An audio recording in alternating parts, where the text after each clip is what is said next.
விஜய் வீட்டை விட்டு வெளியில வந்தாலே இன்னைக்கு யாரு கை உடையுமோ, யாரு கால் உடையுமோ, யாரு மயக்கம் போட்டு விடுவாளோ, யாருக்கு உயிர் போகுமோன்னு அஞ்சக்கூடிய அளவிற்கு ஒரு அழிவு சக்தியாக, மரண சக்தியாக இன்றைக்கு தாவேகாவும் விஜயும் மாறி நிற்கிறார்கள். ஆமா, அவர் வார்த்தைக்கு வார்த்தை சொல்றல, தீய சக்தி திமுகன்னு.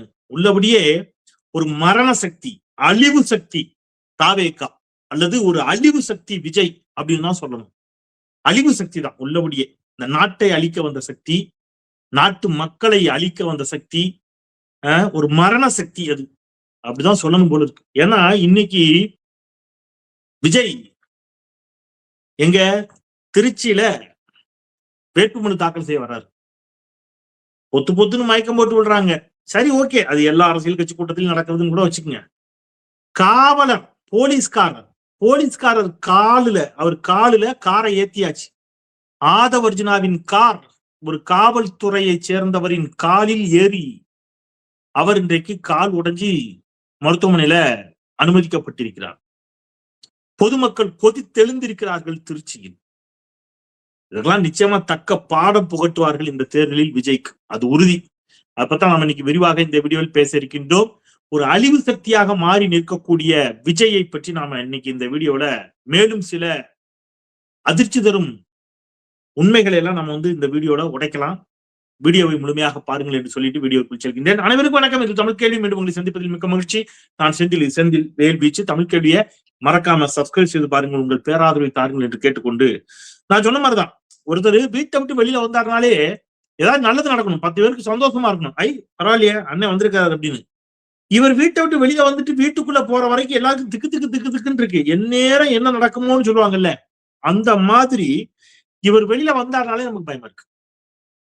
இதுல ஒரு டிராமா செட்டப்ல ஆட்களை, துணை நடிகர்கள் எல்லாம் செட்டப் பண்ணி இன்னைக்கு ஒரு எல்லாம் வீடியோ வெளியில வந்துருச்சு. காரி துப்புறாங்க பொதுமக்கள். ஒருத்தர் பைக்ல போயிட்டு இருக்காரு, அப்படியே அவர் அங்க முன்னாடியும் வண்டி இல்ல, பின்னாடியும் வண்டி இல்ல, டிராபிக் இல்ல, ஒண்ணு இல்ல. கரெக்டா விஜய் வண்டியும் அவர் வண்டி பக்கத்துல வர்ற மாதிரி செட் பண்ணிக்கிறாங்க. விஜயோடைய வாகனம் இந்த பக்கம் வருது, அவர் இப்படி வராரு. ரெடியா, ready, okay, action, come on, take action அப்படின்னு அவர் அப்படியே அந்த வண்டியை அப்படியே அந்த 2 வீலர் அப்படியே சரிச்சு கீழே விடுற மாதிரி விடுறாரு.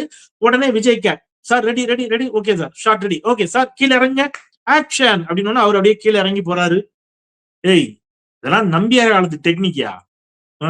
கேவலமா இல்லையான்னு நான் கேட்கிறேன். அவர் கீழே விழுந்துட்டாரா, இவர் போய் பார்க்க போறாரா? அவர் எப்படி கீழே விழுந்தாருன்னா அவரே வண்டியை சாட்சி விடுறாரு. வீடியோ வருது. நேத்து அவனுங்க கூட்டத்துல அவனுங்களே பாட்டில் அடிச்சானுங்கன்னு வெளியில வந்துடுச்சு செய்தி.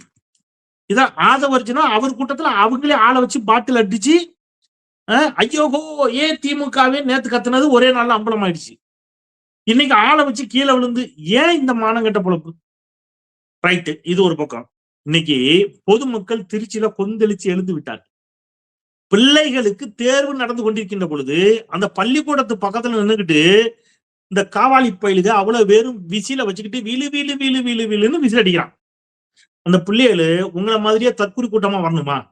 அதுக்கு படிச்சு முன்னேறணும்னு போய் பரீட்சை எழுதிட்டு இருக்கக்கூடிய குழந்தைகள் ஸ்கூலை சுத்தி நின்று வீலுன்னு வாயில விசில வச்சு அடிச்சிருக்கானுங்க. அங்க ஒரு சகோதரி, உள்ளபடி நான் அவரை பாராட்டுறேன், அவங்க மைக்கிலே கண்டம் பண்ணிட்டாங்க, சத்தியம் பண்ணிட்டாங்க.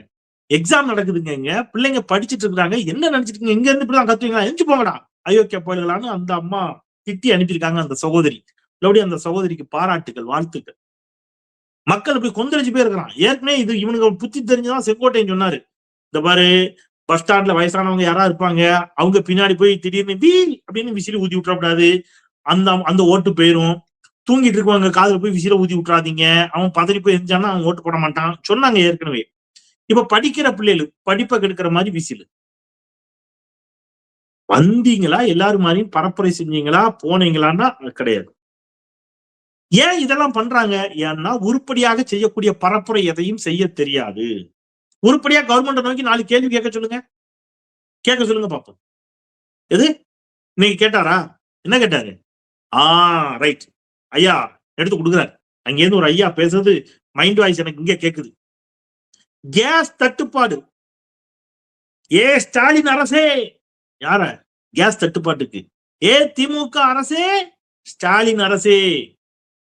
என்னப்பா, கேஸ் தட்டுப்பாட்டை நீக்க தவறியது ஏன்? சூப்பர்ரா, வெரி குட். கேஸ் தட்டுப்பாட்டுக்கு மாநில அரசு எப்படி பொறுப்பு இருக்கும்? கேஸ் யாருடைய கண்ட்ரோல்ல இருக்கு? ஒன்றிய அரசோட கண்ட்ரோல்ல இருக்கு. பாஜகவை பார்த்து, மோடியை பார்த்து கேட்க வேண்டிய கேள்வி, ஸ்டாலினை பார்த்து கேட்கிறாரு. கேஸ் தட்டுப்பாட்டை போக்க தவறிவிட்டார் ஸ்டாலின். என்னையா செய்யணும்? டெல்லிக்கு நேரா போய் பிரதமரை பார்த்து பேசணும். என்ன பேசணும்? தமிழ்நாடு கூட 10 சிலிண்டர் போட்டு விடுங்கன்னு கேட்கணுமா? இல்ல, எனக்கு புரியல. வெயில்ல பிரச்சாரம் பண்ணி ஏதாவது மண்டை கண்ட இலகி போச்சா? நல்ல வேலை. ஆனா ஒண்ணுங்க, அதையும் நம்புறதுக்கு ஒரு கூட்டம் இந்த ஊர்ல இருக்கு. நீங்க வேணா பாருங்க, இந்த தேர்தல் பிரச்சாரத்துல என்னைக்காவது ஒரு நாள் பரப்புரையில, ஸ்டாலின் அரசே, ஸ்டாலின் சார், நீங்கள் ஏன் ஈரானுக்கு நேரடியாக சென்று, எப்படி ஈரானுக்கு, ஏன்னா சண்டை அங்கதான் நடக்கு, ஈரானுக்கும் அமெரிக்காவுக்கும் இஸ்ரேலுக்கும் நேரடியாக சென்று போரை நிறுத்தி மக்களுக்கு கேஸ் சிலிண்டர் கிடைக்க வழிவகை செய்யாத ஸ்டாலின் அரசே அப்படின்னு விஜய் பேசினாலும் பேசுவாரு. அதுக்கும் கை தட்டுறதுக்கு இங்க நாலு தற்குறி கூட்டம் தயாராக இருக்கிறது. அவனுக்கு ஒன்றிய அரசுனாலும் என்னன்னு தெரியல, மாநில அரசுனாலும் என்னன்னு தெரியல. நேத்து பாருங்க, ஏங்க, உள்துறை செயலாளருக்கு கடிதம் எழுதணும், பாதுகாப்பு சேர்த்து. இவன் யாருக்கு கடிதம் எழுதுறாங்க அப்படின்னு கேட்டீங்கன்னா, மணிப்பூர் ஆளுநருக்கு கடிதம் எழுதுறாங்க. உள்துறை செயலாளருக்கு எழுத வேண்டிய கடிதத்தை மணிப்பூர் ஆளுநருக்கு ஏன்டா எழுதுனீங்கன்னு கேட்டா, நாங்க அப்படிலாம் எழுதவே இல்லை, நீங்க ஃபேக்கா பரப்பிட்டீங்க, பொய்யா ஒரு செய்தியை பரப்புறாங்கன்னு கிளப்புனாங்க. விகடன் இதழ் காரி துப்பி இருக்கு மூஞ்சில. எந்த விகடன்? இவங்களை வச்சு விழா எடுத்த அதே விகடன் இன்னைக்கு காரி மூஞ்சில துப்பி இருக்கு. இந்த இருக்கு ஆதாரம், நாங்க யாரும் ஃபேக் செய்தியை பரப்பலன்னு. அந்த ஆதாரத்தை நான் இதுல ஸ்கிரீன்ல காட்டுறேன் பாருங்க. இவங்க யாருக்கு எழுதிக்கிறாங்கன்னா, to Amit Shah, union home minister. அடுத்தது to Ajay Kumar Bhalla, home secretary, minister of home affairs, உள்துறை செயலாளர் அப்படின்னு போட்டு அஜய்குமார் பல்லாங்கிறவருக்கு எழுதிக்கிறாங்க. இந்த அஜய்குமார் பல்லா என்பவர் மணிப்பூருக்கு ஆளுநராக மாற்றப்பட்டு வருஷம் பல ஆச்சு. அது தெரியாம அவர் தான் இன்னமும் இப்ப உள்துறை செயலாளர் யாருன்னு கூட உனக்கு தெரியல. கடிதம் இந்த லட்சணத்துல. அப்ப நான் என்ன சொல்றேன், தப்பு, ஏதோ தப்பு நடக்குதுங்க ஆபீஸ்ல, முடிஞ்சு போச்சு. யார் உன்னை தூக்கில போட போறாங்க? உடனே இது ஃபேக் நியூஸ், இதை பொய்யாக பரப்புகிறார்கள், நாங்கள் அப்படி கடிதமே எழுதவில்லைன்னு. விகடன் குரூப், அவங்க பத்திரிகையாளர்களுக்கும் ஒரு குரூப் இருக்கு, TVK print and TV channels அப்படின்னு ஒரு குரூப் வச்சிருக்காங்க. இந்த குரூப்ல டிவிகேவை சேர்ந்த அபிஷியல் செய்திகளை, அதிகாரப்பூர்வமாக டிவிகே என்னென்ன அறிக்கைகளை கொடுக்கோ அதை இந்த குரூப்ல போடுவாங்க. இந்த குரூப்ல அனைத்து முன்னணி தினசரி பத்திரிகைகளும் ஊடகங்களும், செய்தி காட்சி ஊடகங்கள், டிவி சேனல்ஸ், அதுவும் அதுல இருக்கக்கூடிய செய்தியாளர்களும் அதுல என்னவா இருக்காங்க, அந்த குரூப்ல, வாட்ஸ்அப் குரூப்ல இருக்காங்க. அந்த குரூப்புக்கு இந்த மெசேஜ போடுறாங்க. பிற்பகல்ல இந்த செய்தி தீயா பரவுது, அவர் மணிப்பூர் ஆளுநருங்க அப்படின்னு. உடனே வேக வேகமா அந்த செய்திய, அந்த அந்த அறிக்கையை டெலீட் பண்ணிட்டு வாட்ஸ்அப் குரூப்ல போய் டெலீட் பண்ணிட்டாங்களாம். டெலீட் பண்ணிட்டாங்கன்னா அது டெலீட்னு காட்டுமே. அதை ஸ்கிரீன்ஷாட் எடுத்து விகடன் இதழ் கீழே தெளிவாக சொல்லுகிறது, இது பொய் செய்தி இல்லை. தாவேகா சார்பில் ஊடகங்களுக்கு செய்தி அனுப்ப கட்சி சார்பில் அதிகாரப்பூர்வமாக வைக்கப்பட்டிருக்கும் வாட்ஸ்அப் குரூப்ல மதியம் 1:05 மணி அளவில் கட்சி சார்ந்த நபர்தான் தாவேகா அமித்ஷாவுக்கு எழுதிய கடிதத்தை பதிவிட்டார், 1:05க்கு பதிவிட்டார் அப்படின்னு போடுறாங்க. சரியா? அடுத்தது 1:05க்கு பதிவிட்டார். தவறாக எழுதப்பட்டிருந்த கடிதம் சமூக வலைதளங்களில் வைரலாகவே அந்த கடிதம் குரூப்பில் இருந்து டெலீட் செய்யப்பட்டிருக்கிறது. இந்த நிலையில் தாவேகாவினர் ஊடகங்கள் பொய் செய்தி பரப்புவதாக பதிவிடுவதில் உண்மை இல்லை அப்படின்னு தெளிவா சொல்றாங்க. அப்ப நான் என்ன கேட்கிறேன், உனக்கு மாநில தேர்தல் ஆணையருக்கும் இந்திய தலைமை தேர்தல் ஆணையருக்கும் வித்தியாசம் தெரியல. இங்க மாநிலத்தில் இருக்கக்கூடிய தலைமை தேர்தல் அதிகாரிக்கும் அங்க இருக்கக்கூடிய தலைமை தேர்தல் ஆணையருக்கும் வித்தியாசம் தெரியல. உள்துறை செயலாளருக்கு வித்தியாசம் தெரியல. மாநில அரசினுடைய அதிகாரம் எது, ஒன்றிய அரசினுடைய அதிகாரம் எதுன்னு தெரியல. நீ சிஎம் இப்ப என்ன பண்ண போற இல்லையா? அந்த கேள்வி வருதா இல்லையா? கோபம் வருதா இல்லையா? ஒரு மனிதன் குறைந்தபட்சம் முதுகெலும்பு இருக்கணும். மண்புழு மாதிரி வாழக்கூடாது மிஸ்டர் விஜய். மண்புழுவா நீங்க? உங்க படத்தை தடை பண்ணிட்டாங்க. ஜனநாயகன் படத்தை திரையிட விடாமல் செய்து கொண்டிருப்பது யார்? Censor board. சென்சார் போர்டு யாருடைய கட்டுப்பாட்டில் இருக்கிறது? ஒன்றிய அரசின் கட்டுப்பாட்டில் இருக்கிறது. துப்பு திராணி தில்லு சோத்துல உப்பு கொஞ்சமாவது இருந்தா ஒன்றிய பாஜக அரசை கண்டிக்கணும். அதுலயும் என்ன சொல்றீங்க இன்னைக்கு நீங்க? கூட்டுச்சதி. ஜனநாயகன் திரைப்படத்தை வெளியிட விடாமல் செய்தது கூட்டுச்சதி. அதுலயும் ஸ்டாலினை சேர்த்துக்கிறீங்க, அதுலயும் திமுக ஒண்ணு சேர்த்துக்கிறீங்க. திமுகவுக்கும் ஜனநாயகன் திரைப்படம் வெளியில் வராமல் போனதுக்கு என்ன சம்பந்தம்? தமிழ்நாட்டுல நீங்க பேசுற எல்லாவற்றையும் நம்புவதற்கு ஒரு சில, நல்லா அண்டர்லைன் பண்ணிக்கங்க, ஒரு சில, திருப்பியும் சொல்றேன், ஒரு சில தற்குறிகள் முட்டாள் கூட்டம் உங்க கூட இருக்கலாம். ஒட்டுமொத்த தமிழ்நாடு மக்களும் அப்படி அல்ல. அவங்களுக்கு தெளிவா தெரியும் சென்சார் போர்டுனா பாஜக அரசின் கையில, ஒன்றிய அரசின் கையில், மத்திய அரசின் கையில் இருக்கிறது. அதுக்கும் ஸ்டாலினுக்கும் சம்பந்தம் கிடையாது. அப்ப அதுக்கும் கூட்டுச்சதி அப்படின்னு திமுக திட்டுறீங்க. கேஸ் தட்டுப்பாட்டுக்கும் என்னதான் பிரச்சனை உங்களுக்கு? அப்போ அதான் நீங்க சொன்ன, நீங்க எப்படி யோசிச்சு பாருங்க, இவர் நாட்டையும் நாட்டு மக்களையும் காப்பாற்ற போறீங்க. நம்ம ஊர்ல சாதாரணமா நமக்கு ஒரு பழக்கம் உண்டு எல்லாருக்கும். நான் சொல்றது உண்மையா இல்லையா நீங்க பின்னூட்டம் விடுங்க. நீங்க ஒரு சொத்து வாங்குறீங்கன்னு வைங்க, நீங்க பார்க்கக்கூடிய அண்ணன்மார்கள், ஐயாக்கள், பெரியவர்கள் எல்லாரும் உங்க அனுபவத்திலேன்னு சொல்லுங்க. சொத்து வாங்குறோம் அப்படின்னா அம்மா பேர்ல வாங்குவீங்க, அப்பா பேர்ல வாங்கியிருப்பீங்க, திருமணமானவர்கள் மனைவி பேர்ல வாங்குவீங்க, கரெக்டா? அப்ப நம்ம ஊர்ல ஒருத்தர் சொத்து வாங்குறான்னா மனைவி பேர்ல வாங்குவாங்க, அப்பா பேர்ல வாங்குவாங்க, அம்மா பேர்ல வாங்குவாங்க, பிள்ளைகள் பேரில் வாங்குவார்கள், அல்லது வாங்கிய சொத்துக்களை பிள்ளைகள் பேருக்கு மாற்றி எழுதி வைப்பார்கள்.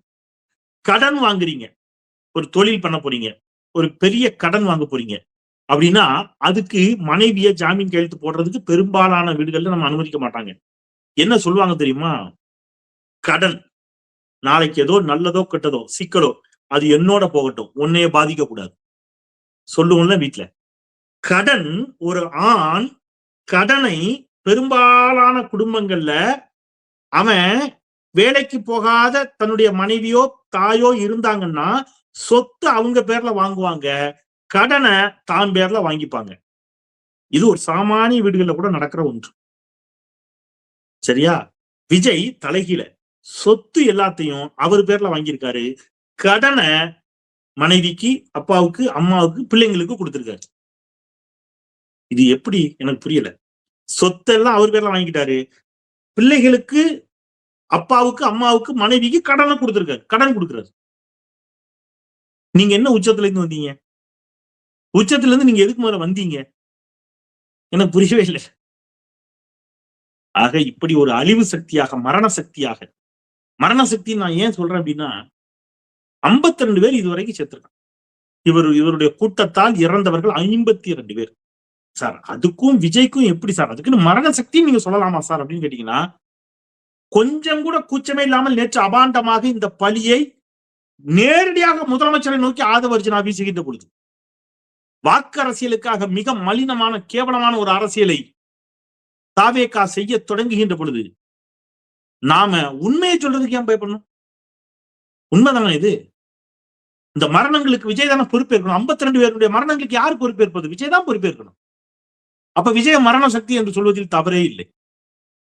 நீங்க திமுகவை தீய சக்தி என்று சொன்னால் தாவேகாவும் விஜயும் ஒரு மரண சக்தி, அபாய சக்தி, அழிவு சக்தி. அதான் உண்மை. எனவே இந்த அழிவு சக்தியின் பின்னால், இந்த அபாய சக்தியின் பின்னால், இந்த மரண சக்தியின் பின்னால் உங்கள் வீட்டு பிள்ளைகள் போய் அவர்கள் வாழ்க்கையை தொலைத்து விடாமல் பார்த்து கொள்ள வேண்டிய பொறுப்பும் கடமையும் வீட்டில் இருக்கக்கூடிய பெற்றோர்களுக்கு, பெரியோர்களுக்கு இருக்கிறது. காலேஜுக்கு போறான்ட்டு என் பையன் போறான், நான் காலேஜ்ல தான் படிச்சுக்கிட்டு இருக்கான்னு நம்பிக்கிட்டு இருந்தேன்னு ஒரு பால் வியாபாரி கதறினார். அவர் பையன் விஜயை பார்க்கிற ஆர்வத்தில் இன்னைக்கு உயிரோடையே இல்லை. நம்ம பார்க்கிறோம், எத்தனை சம்பவங்களை பார்க்கிறோம். எனவே பெற்றோர்கள் இது போன்ற ஒரு தற்குறியின் பின்னால் தன் சொந்த குடும்பத்தினருக்கு கூட கடனை கொடுக்கக்கூடிய ஒருவர் தமிழ்நாட்டு மக்களுக்கு எந்த நன்மையையும் செய்ய மாட்டார், எந்த பேரிடரிலும் இதுவரை நம்மோடு நிற்காதவர், 6 மணிக்கு மேல பிரச்சாரத்தை கூட பண்ண மறுத்து வீட்டுக்குள்ள முடங்குகிறவர் நாளைக்கு வெற்றி பெற்ற பிறகா உங்களோடு நிற்க போகிறார். நல்லது கெட்டதற்காக நிற்பார். சினிமா மோகத்தால் தமிழ்நாடு சீரழிந்து விடக் கூடாது என்பதை மீண்டும் ஒருமுறை வலியுறுத்தி, இந்த அழிவு சக்தியிடமிருந்து நீங்கள் உங்கள் பிள்ளைகளை காத்துக் கொள்ளுங்கள் என்று சொல்லி, மீண்டும் ஒருமுறை தமிழ் கேள்வியை சப்ஸ்கிரைப் செய்து பாருங்கள், உங்கள் பேராதரவை தாருங்கள் என்று கேட்டு விடைபெறுகின்றேன். குரலற்றவர்களின் குரலாய் நான் செந்தில். நன்றி.